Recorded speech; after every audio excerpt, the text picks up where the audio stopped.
안녕하세요. 대입 입문 논술과 면접을 강의하고 있는 강사 손동호라고 합니다. 저는 매년 11월 수능이 끝나고 12월이 되면 새로운 학생들을 맞이할 준비를 하는데요. 저를 잘 모르는 새로운 친구들과 학부모님들을 위해 제가 어떤 강사고 어떤 강의를 하는지 알려드리기 위해 이렇게 영상을 찍게 되었습니다. 저는 2007년부터 논술 강의를 시작했고 대부분의 기간을 한림논술에서 근무했었어요. 그리고 중간에 한 5년 기간은 강남대성에서 수업과 병행을 한 일도 있었고 학교 출강을 상당히 많이 나갔었습니다. 어쨌든 말을 하면 제 경력이 되게 많긴 한데 16년 이상 이렇게 제가 강의를 하면서 쌓여왔던 일종의 노하우들을 제가 수업 시간에 아이들에게 아낌없이 전달해 볼게요. 이 영상에서 저는 크게 두 가지를 말씀을 드릴 텐데 하나는 제 강의의 특징, 그리고 두 번째는 합격한 친구들과 합격한 친구들의 수강 기간들을 통해 2023년에는 논술을 어떻게 준비하는 것이 가장 좋은지에 대해서 말씀을 드려보겠습니다. 그럼 제 얼굴은 잠깐 지우고 제 강의의 특징에 대해서 소개시켜 드리도록 하겠습니다. 화면에 보시는 것처럼 크게 세 가지인데요. 사실 논술에서 합격한 친구들이 갖고 있는 공통점은 매우 뻔합니다. 독해력 좋고요. 논리 전개 능력 좋고요. 표현력 좋습니다. 그리고 이 세 가지를 지속적인 첨삭과 평가를 받으면서 향상시켜 왔었어요. 저 이외에 다른 논술 선생님들도 이와 같은 독해력과 구성력, 표현력들을 향상시키기 위한 수업들을 할 텐데 그 구체적인 방법들은 차이가 좀 있을 겁니다. 그래서 제 나름의 방식을 조금 소개시켜 드리자면 우선은 그 대학교 논술 문제 스타일이 옛날하고 현재가 좀 다른데 지금 이제 화면에서 보시는 것처럼 옛날 문제 스타일은 이랬어요. 한국의 저출산 문제에 대한 본인의 견해를 기술하시오. 문제도 보통 한 개가 나왔습니다. 그리고 지문은 없고요. 그리고 그 저출산 문제에 대해서 본인이 뭐 심각하다고 하면 해결책을 기술하든 심각하지 않다고 하면 왜 심각하지 않은지를 쓰면 됐었어요. 반면에 현재 논술 문제를 보게 되면 얼추 2008년 이후부터 변화했다고 보면 되는데 이렇게 나옵니다. 재심은 나의 문제에 대한 해결 방안을 재심은 가의 근거에 기술하시오. 문제가 이렇게 나오고 재심은 나의 문제가 만약에 저출산 문제였다고 하게 되면 해결 방안이 가 속에 있다는 얘기겠죠. 즉 옛날 문제하고 다르게 해결 방안을 본인 마음대로 쓰는 것이 아니라 가 속에 있는 해결 방안에 한정 지어서 답안을 작성해 보란 얘기입니다. 그래서 옛날 논술 문제 같은 경우에는 지문이 없었어요. 제시문이 없었고 내 마음대로 쓸 수 있는 그런 주관적인 성향에 강한 문제였다면 현재는 지금 보시는 것처럼 제시문이 있고 읽기와 쓰기를 통해서 학생들의 사고력을 평가하는 좀 더 객관적인 채점 기준들을 지향하는 시험이 현재 논술의 트렌드라고 보시면 됩니다. 그래서 현재 대학교 논술은 사고력을 지향한다고 얘기를 하는데 그 사고력은 사실 독해력하고 같은 말이라고 보시면 돼요. 그리고 그 독해를 대학에서 크게 4개로 나누는데 사실, 추론, 비판, 창의 이렇게 4개로 나눴습니다.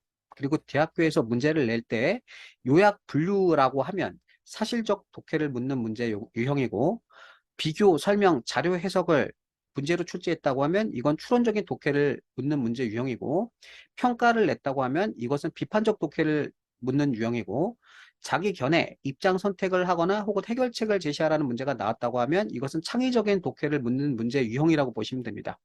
그래서 지금 화면에 보시는 것처럼 모든 대학교의 논술 문제를 조금 더 디테일하게 묶으면 이렇게 6묶음이 나와요.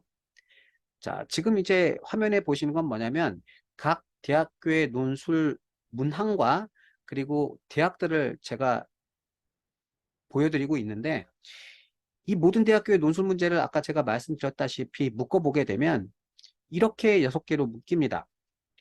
어떤 대학교든 논술 문제들을 묶어보면 요약 분류가 나오고 비교가 나오고 설명이 나오고 평가가 나오고 자료 해석이 나오고 자기 견해가 나옵니다. 정리하자면 모든 대학교의 논술 문제는 이렇게 6개 유형으로 묶이기 때문에 이 6개 유형에 대해서 각 유형마다 제시문을 독해 방법을 익히고 그다음에 답안들을 구성하는 방법들을 배워간다면 모든 대학의 논술 준비가 가능해지겠죠. 그래서 저는 이렇게 6개 유형에 따른 문제 독해와 제시문 독해와 구성 방법들을 강의합니다. 그리고 지금 보시는 화면은 제가 판서할 때 이렇게 한다라는 걸 조금 보여드리기 위해서 만든 건데, 논리라는 게 한눈에 아이들에게 보여지지 않으면 사실은 그런 어떤 논리의 흐름과 사고의 흐름들을 명확하게 애들이 이해하기가 어려워요. 그래서 저는 칠판에 판서를 할 때도 논리의 어떤 흐름들이 좀 한눈에 좀 명확하게 보일 수 있도록 아이들의 어떤 이해를 고려해 판서를 합니다. 그래서 이렇게 논리를 한눈에 알아볼 수 있도록 정리를 해주면 아이들이 이 6개 유형에 대해서 독해와 구성에 대한 감을 조금 더 빨리 잡을 수가 있어요. 그리고 지금 이제 보여드린 자료는 뭐냐면 대학교에서 자주 출제되는 논술 주제와 그 다음에 입장들입니다. 주로 이 논술 문제에서 나오는 주제와 입장들은 애들 사탐 시간에 배우는 교과하고 되게 많은 연관성이 있는데 100에 한 95 정도가 이 사탐 교과서에서 출제가 된다고 보시면 돼요. 그 주제하고 입장이. 근데 이제 대학에서 논술 문제를 출제할 때 아이들이 사탐 과목은 사실 선택을 하잖아요. 근데 아이들이 고른 선택 과목들을 이렇게 뭔가 대학에서 배려하는 것이 아니라 정치와 법에서도 낼 수가 있고 경제에서 낼 수도 있고 사회문화에서 낼 수가 있습니다. 다시 말해 정치와 법을 배우지 않았던 친구들은 정치와 법과 관련된 주제나 입장들이 나오면은 그 개념이나 용어에 대해서는 잘 모를 수가 있다는 얘기겠죠. 그래서 저는 학생들에게 제가 자체 제작한 십자말 풀이를 통해 각각의 사탐 과목에서 자주 출제되는 그런 주제와 그다음에 그런 입장들이 어떤 것들이 좀 있는지 그런 용어와 개념들을 명확하게 이해시키기 위해서 표현력 향상을 위한 이런 십자말 풀이 퀴즈를 제작하고 수업 시간에 가끔 활용하고 있습니다.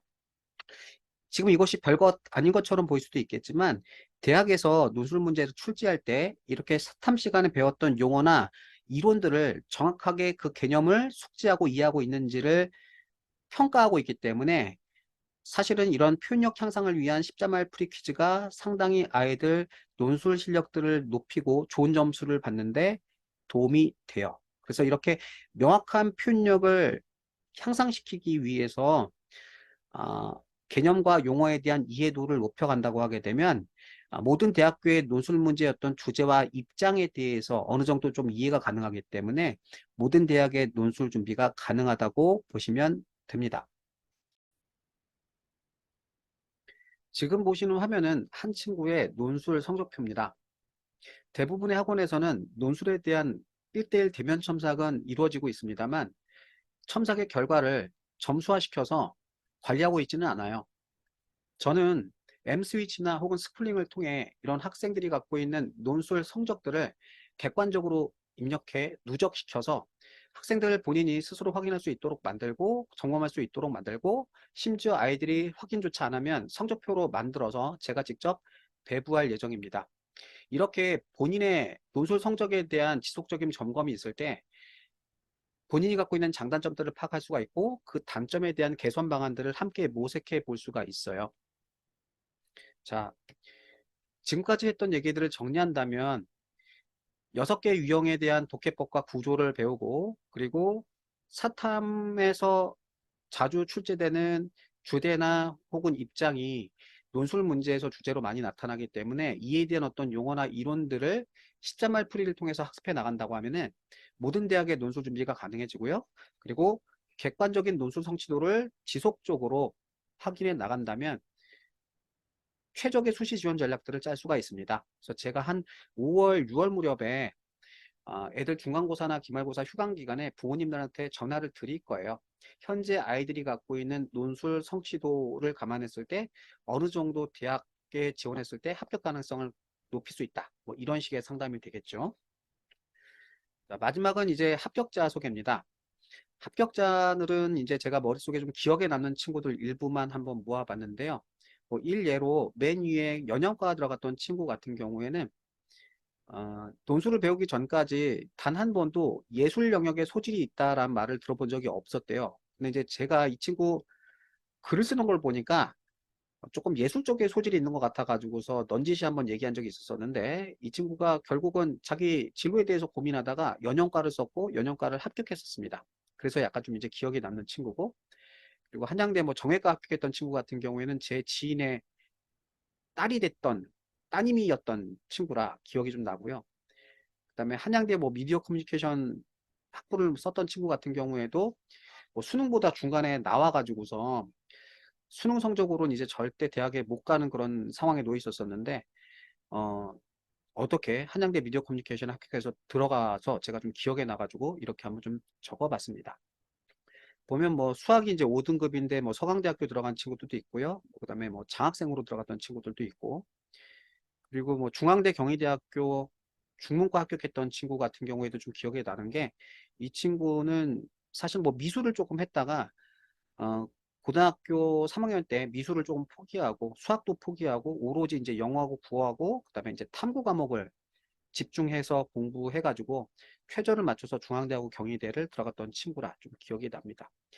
어쨌든 이 합격자의 수강 기간들을 제가 조금 평균을 한번 이렇게 내봤더니, 물론 이제 6개월이 안 된 일부 친구들도 있었습니다만 대부분의 친구들은 수강 기간이 6개월이 조금 넘었어요.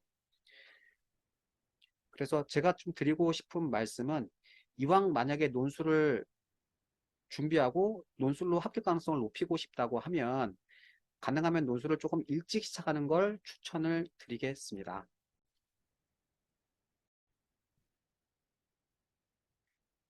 네, 이렇게 제 소개와 제 강의 특징에 대한 소개는 마치겠고요. 추가적으로 궁금하신 부분이 있다면 학원에 부모님들 혹은 학생들 연락처를 남겨주시면 제가 나중에 연락을 드리겠습니다.